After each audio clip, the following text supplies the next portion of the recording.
Dərdindən xəbərdaram, yaralarını görürəm, ağrılarını hiss edirəm, fəryadın ürəyimi sızdadır, göz yaşlarına laqeyd deyiləm. Dərdinin qəlbini necə incitdiyini görə bilirəm, mən sənə laqeyd deyiləm.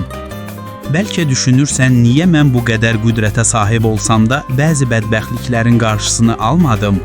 Bilirəm, indi anlamaq sənin üçün çətindir.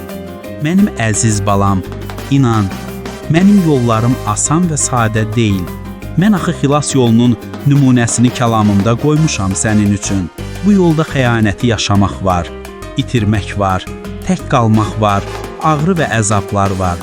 Ən əsası, haqsızlıq var. Bax Peyğəmbərlərin həyatına, hansı haqqı olanı aldı ki, hansının yaşadıkları ədalətli idi ki, Əyyubu xatırla, niyə o qədər əzabı çəkdi? Amma unutma, göz yaşı ilə əkən sevinç harayı çəkərək yığacaq. Bugün sən yaslı olaraq qəlblərə sevinç verirsən. Bugün sənin yaslı ürəyin padşahlığımın sevinç toxumlarını daşıyır.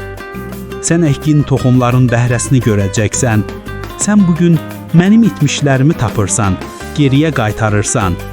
Bil və əmin ol, itirdiyin nə varsa artıqlaması ilə alacaqsan.